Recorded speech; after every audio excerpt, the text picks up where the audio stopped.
All right, Joe Fredericks here at Rockwood Lodge, and I'm with one of the co-owners of Rockwood, Carl Madsen.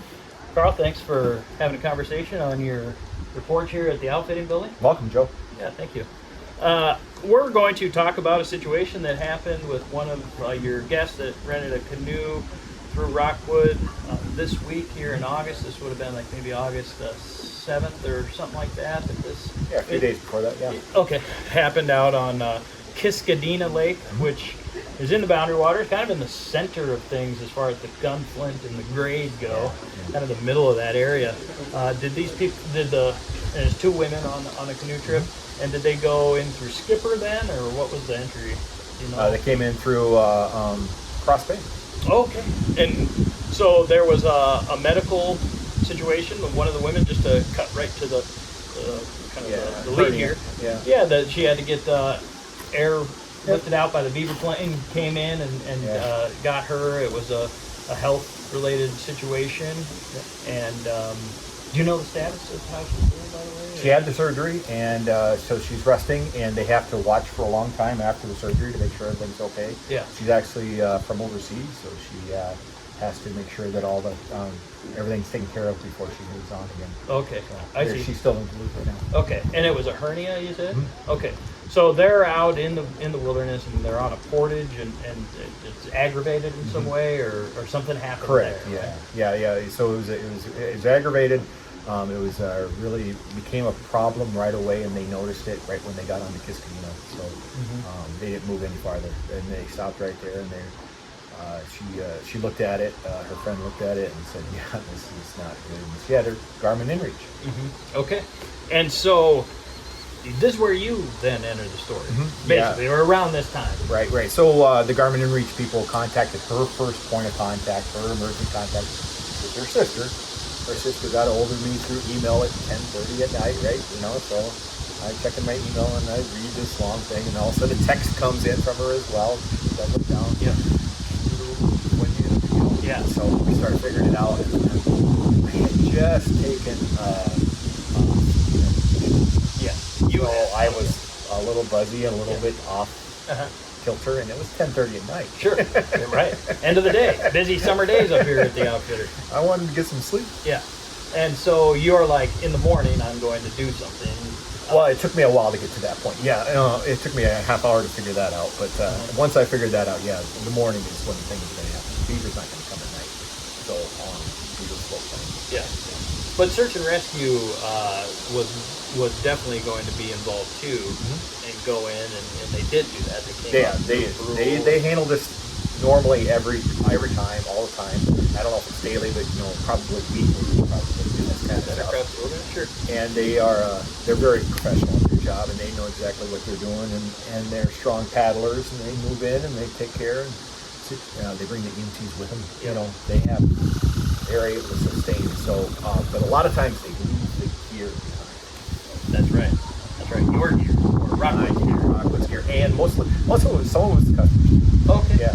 And the other paddling partner, so one's flown out. The one who has this health-related situation is flown out of the plane. They're gone now. Search and rescue's there. They are aware, though, that you, Carl, are paddling in from Rockwood. Did you go in through Cross Bay or Skipper? Or no, I actually came in through Liz, and I went down through, Caribou and Meads, and and I was Henson and down. Yeah, so I went. Yeah, I was on Henson when they contacted him and said, "Yep, Carl's on his way." And so they're like, "Oh, great, he's on Henson. That's just only 2 lakes away." But Henson takes forever to paddle across. It does. It's a skinny, narrow east-west, or it kind of makes like a plus sign looking thing, but it's long east-west. Yeah. So you paddle Henson, and then it's like Otto or Omega, Yeah, Omega. And then you're over into Kiskadinna.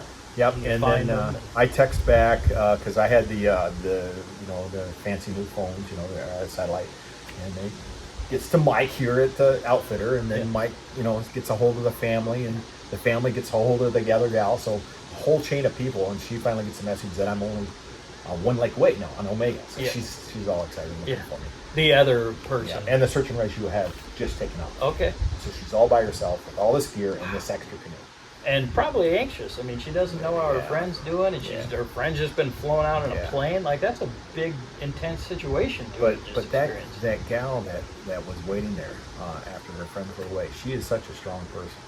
And, I find out later in the day that she's also a strong paddler, which helps out a ton. Okay. So you and her, so you meet up with her on Kiskadinna, and now you've got 2 canoes, though, right? Because because I paddled in, right? Yeah.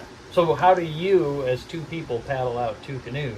Well, we both put it on her canoe, which was actually our tandem canoe, and then we just towed the solo canoe. You did, okay. Yeah, and it worked out really well. It towed really nice. So. Yeah, and then you both portaged the canoe, and it came out that same way you went in? She did all the work on the packs. She had 2 monster packs, right, because she wanted to make everything easy on her friend. She has a long history of, she was a guide over in Ely. When she was a kid, so now she's, family and everything, but she come back, she loves the Boundary Waters. She comes back all the time, and she has a lot of experience with paddling and outfitting.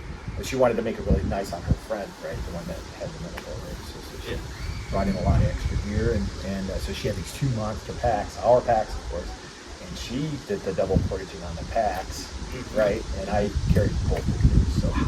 And how old about approximately is this? She's younger than me, and I'm 57. Okay. And so you guys then come back out. Now you paddle back all the way to Rockwood. Yeah. So I planned on being about a 4 or 5 hour trip out there, and then a 4 or 5 hour trip back. And I was thinking, I'd be back by 6 or 7 o'clock. Right? And it took me every bit of 6 hours to get there. I forgot that I'm 57 and I'm old, and I got halfway across Henson, and the atrophy, the muscles just gave, right? Wow. So I took a nap in the middle of the lake. I laid down on the bottom of the canoe, put my head on the seat, just took a nap, and I snored. And then an airplane came over and woke me up. It was the Beaver. Yeah, wow. What? So, I mean, this is like going above and beyond to get what made you want to do this? Well, it's kind of fun doing these. My wife can attest. I go on these long paddles a lot, and they're fun. They're usually going in for a set of keys or something stupid like that. But I've gone in once before for gear, another medical emergency, and I had to go get Rockwood's gear. And I towed a canoe out with a whole bunch of gear one time. It was on Henson Lake before too. Yeah, I remember that. I think we came and talked about that. Yeah, so maybe I'm not right in the head, but I like paddling a lot. So. But it ended up being like 9 miles of portaging and 18 miles of paddling. Yeah, total of 28, 14 out and 14 back. So. Wow. All in a day. Started at 9:10. I should have started at 6. My wife told me, get going now. Yeah. And of course, it takes me till 9 o'clock to get going. But what's the alternative? If you didn't do this, how would the gear and her have come out? Is there... I think we just would have done it over a couple days. She would have probably stayed at a couple different campsites, and, maybe she doesn't move as fast or as far, and she does a lot of, double, triple portaging, Wow.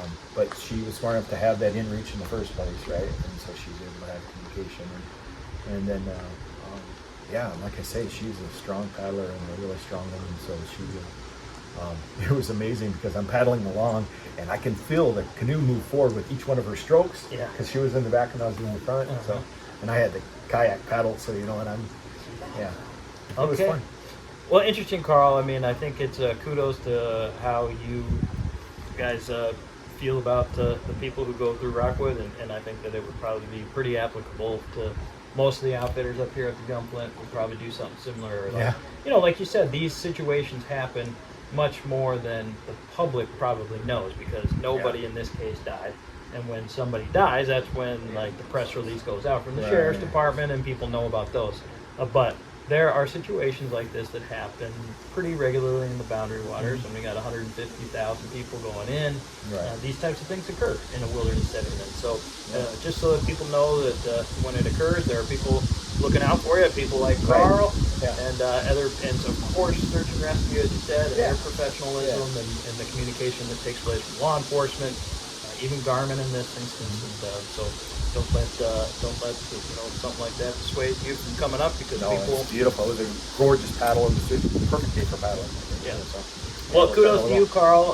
Thanks for taking some time and sharing this story. I know our one of the co-owners of Paddle and Portage, Andy Pastas, saw that you had posted something about it and was like, whoa, look what Carl did. And I was like, I'm going up the trail today, and maybe I'll run into him. So it worked out. So thanks a lot, Carl. Appreciate it. And I want to tip the hats to the other people here at Rockwood, because they came and rescued me off the Meads. I was just could not paddle anymore, and it was already dark out. Oh, wow. And they drove the motorboat across and grabbed me up Meads and threw me in the boat. And I was just toast. All right. Well, thanks a lot, Carl. You bet. Appreciate it.